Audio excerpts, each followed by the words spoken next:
قسم ہے عصر مصطفیٰ کی، ان الانسان لفی خسر، مطلق انسان کی بات ہو رہی ہے۔ یہ پھر آپ بعد میں تقسیم کریں کہ انسان کی قسمیں کتنی ہیں، انسان کے جلوے کتنے ہیں، انسان کے روپ کتنے ہیں۔ ہر ایک خبردار ایک جیسا نظر آنے والا ایک جیسا ہوتا نہیں ہے۔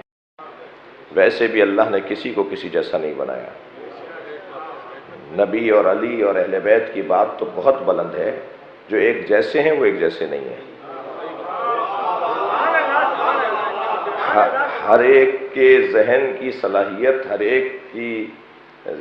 ایک کی سوچ کا مختلف ہونا، اس کے رویوں کے مختلف ہونے کے لیے ضرور لازمہ ہے، اور سب مختلف ہیں، کوئی کسی جیسا نہیں ہے۔ یہ بات ہی فضول ہے، یہ بات ہی نامعقول ہے، یہ بات ہی کرنے کی نہیں ہے۔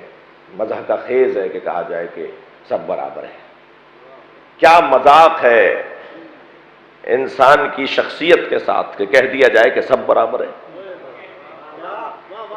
کیا مذاق ہے انسان کی شخصیت کے ساتھ کہ کہہ دیا جائے سب مساوی ہیں، سب ایک جیسے ہیں۔ یہ ممکن ہی نہیں ہے، یہ مذاق ہے، یہ توہین ہے۔ ایک بزرگ عالم دین کا یہ جملہ کہ یہ جو ایک نظریہ ہے نا، جو ابن تیمیہ سے شروع ہوا، عبد الوہاب نے اسے پروان چڑھایا، بعد میں اس نظریے کے پرچار کے لیے بجٹ پاس ہوئے۔ میں تو نہیں کہہ رہا، جنہوں نے پیسے خرچ کیے وہ خود مان رہے ہیں۔ میں بھی کہہ رہا ہوں تو اس لیے کہ وہ اقرار کر چکے ہیں کہ ہم نے اپنے مذہب کے پرچار کے لیے خرچہ کیا، بجٹ پاس کیے۔ یہ جو ایک سوچ کو عام کیا گیا، یہ جو ایک فکر کو عام کیا گیا کہ اللہ کے علاوہ کسی اور کو نہیں ماننا، یہ در حقیقت اللہ کی صنعت پر، اللہ کے ہنر پر، اللہ کی خالقیت پر اعتراض ہے۔ سب کو ایک جیسا ماننا، اللہ کے علاوہ کسی انسان کی شخصیت کا اقرار نہ کرنا، انسان کی قابلیت کا اقرار نہ کرنا، انسان کے اندر جو چھپے ہوئے جوہر ہیں انہیں تسلیم نہ کرنا، اور یہ کہنا کہ اللہ کے علاوہ کسی اور کو نہیں مانیں گے۔ یہ نعرہ بڑا اچھا ہے، یہ بات بڑی اچھی ہے، یہ بظاہر مواحد ہونے کا اظہار ضرور ہے، مگر یہ اللہ کے ہنر کے اوپر اعتراض ہے۔ وہ چاہتا ہے کہ انسان کی قدر روشن ہو، انسان کا احترام ہو، انسان کو تم اپنا پیشوا مانو، انسان کو اپنا بڑا مانو، اور یہ کہہ رہے ہیں کہ ہم کسی کو نہیں مانیں گے۔ یہ پروردگار عالم کے نظام خالقیت کے اوپر، اس کے ہنر آفرینی کے اوپر اعتراض ہے۔ اس نے ایسی ایسی باصلاحیت شخصیات کو بنایا۔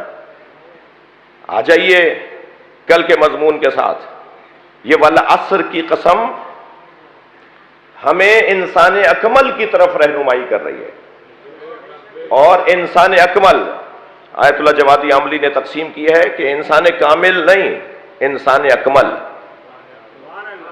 انسان نما، انسان کامل، انسان اکمل۔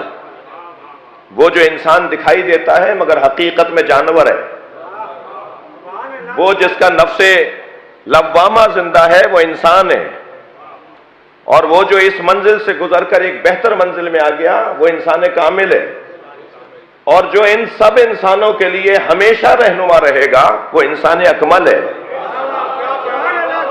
اور انسان کامل اور انسان اکمل میں اگر مثال کے ذریعے تمیز کریں گے، تعریف کریں گے، تو انسان کامل یعنی مالک اشتر، انسان اکمل یعنی علی۔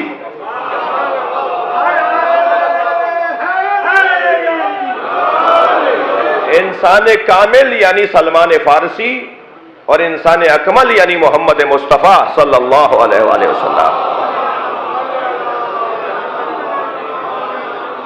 اور اس انسان اکمل کا ہر زمانے میں ہونا ضروری ہے۔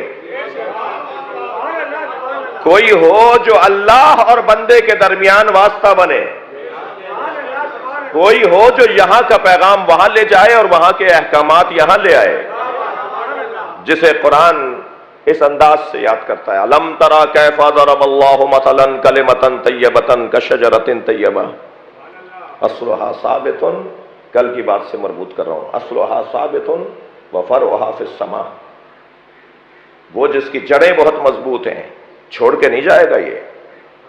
تم اپنے ظلم کی حدیں گزار دو، یہ میدان نہیں چھوڑے گا۔ تم ہر طرح کا کام کر لو مگر یہ شجرہ طیبہ میدان چھوڑ کر نہیں جائے گا۔ یہ تو ہمیں کہہ رہا ہے کہ مجھے دیکھتے رہو اور میدان میں ڈٹے رہو۔ یہ انسانیت کو وقار دلانے کے لیے، احترام دلانے کے لیے آیا ہے۔ جانوروں کی طرح کبھی وہاں بھاگ گئے اور کبھی وہاں چلے گئے؟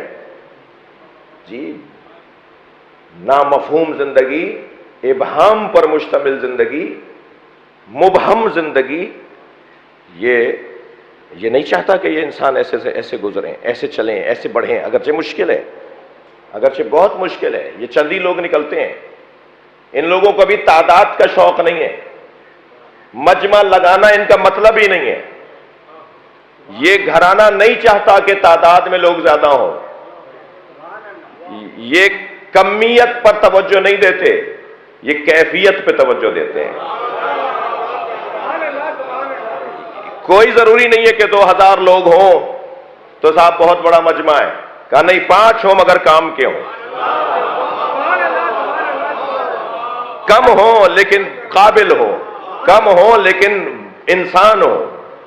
اور یقیناً وہ 2000 کا مجمع جو پریشان کرتا رہے، الجھنوں میں مبتلا رہے، الجھنوں میں مبتلا کرے، اس سے بہتر ہے کہ وہ 5 ہوں جو پہاڑ کی طرح کھڑے ہوں۔ المومن کجبل الراسخ، مومن جمے ہوئے پہاڑ کی طرح ہوتا ہے، اس کے وہ کسی کے کہنے پر اور کسی کے اثر میں نہیں آتا، اس سے ہوائیں ٹکراتی ہیں، اس سے مسائل کا سامنا کرنا پڑتا ہے اور وہ جمع رہتا ہے، وہ کھڑا رہتا ہے۔